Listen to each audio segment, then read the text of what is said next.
श्रीपादराजं शरणं प्रपद्ये। सद्गुरुनाथ परमपिता परमात्मा श्री गोपालबा महाराज की जय।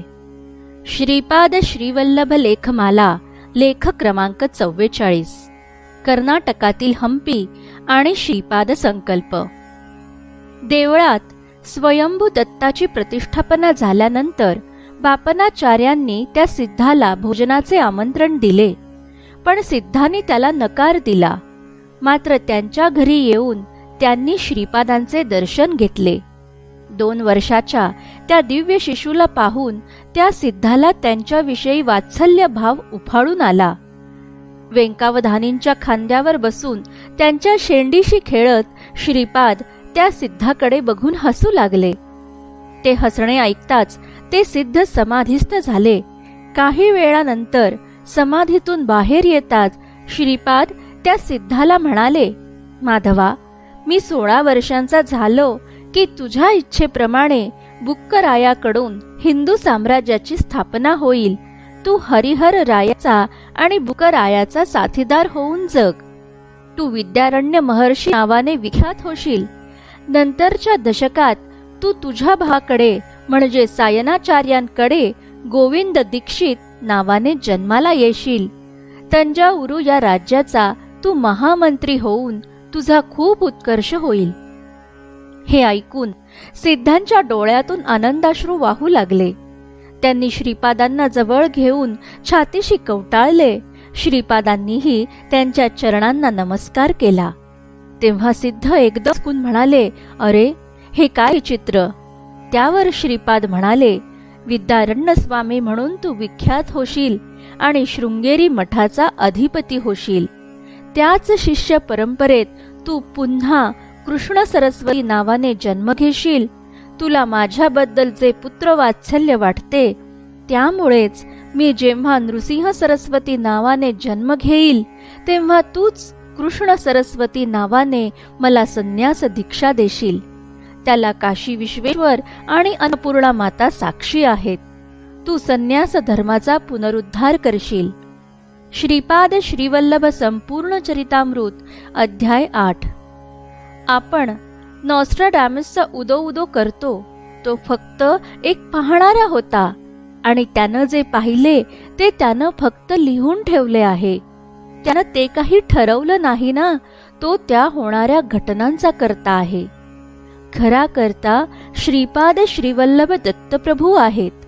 त्यांनी सांगितलं आहे की हे विश्व, हे ग्रह त्यांच्या हातातील चेंडूसारखे आहेत। नॉस्ट्राडॅमसच 16व्या शतकात लिहून गेला, पण श्रीपाद श्रीवल्लभांसमोर इसवी सन 1350 मध्ये 14व्या शतकात शंकर भट्टांनी श्रीपादांच्या आज्ञेनुसार श्रीपाद पुढे भविष्यात काय काय करणार आहेत हेही लिहून ठेवले आहे। वरील परिच्छेद तर त्याची एक छोटीशी झलक आहे। श्रीपाद 2 वर्षांचे असता म्हणजे इसवी सन 1322 मध्ये एक अवधूत त्यांच्या दर्शनाला आला।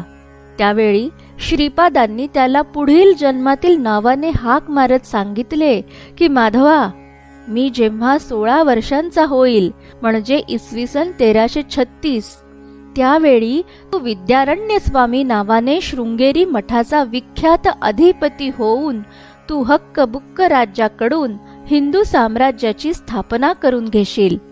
आणि गुगल मशीन सर्च करून आपण खात्री करू शकतो की हक्क बुक्क रायाने 18 एप्रिल 1336 साली हंपी येथे साम्राज्य स्थापन केले। श्रीपादांचे कुरवपूर, पिठापूर, श्री वासवी कन्यका परमेश्वरी मातेचे बृहतशिला नगर आणि संपूर्ण दक्षिण भारत या साम्राज्याचा भाग होता।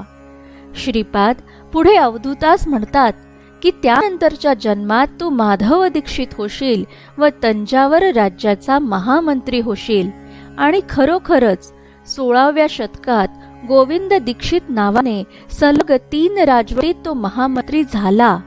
हंपी, चित्रदुर्ग, चिदंबरम, तंजावर, रामेश्वर, मदुराई, कन्याकुमारी, विजयवाडा, पिठापूर, पादगया आणि संपूर्ण दक्षिण भारतात आजही आपण या ठिकाणी भेट देत आहोत आणि तिथली चिरकाल टिकलेली संस्कृती पाहत आहोत, कारण नियोजन श्रीपादांचे आहे. ते नुसतेच द्रष्टा नसून करता आहेत. आणि माझं अहोभाग्य की मला वरील पार्श्वभूमी काहीही माहीत नसताना एकाच दक्षिण भारतातील ट्रीपमध्ये, ज्यात कन्याकुमारी ते हम्पी आले, त्याच चित्रदुर्गमध्ये कार्तिक पौर्णिमा इसवी सन 2004 ला सद्गुरुनाथ परमपिता परमात्मा श्री गोपाल बाबा महाराजांनी पहाटे अवधूत दीक्षा दिली. आणि महत्वाचं म्हणजे त्यावेळी बाबांचं पिठापूरला आगमन देखील झालेलं नव्हतं. असं हे खणखणीत श्रीपाद श्रीवल्लभ आणि त्यांचं संपूर्ण चरितामृत, असे हे खणखणीत सद्गुरुनाथ परमपिता परमात्मा श्री गोपाल बाबा महाराज साक्षात श्रीपाद श्रीवल्लभ. हिराचंद गोपालचंद कोठारे, दिगंबरा दिगंबरा श्रीपाद वल्लभ दिगंबरा.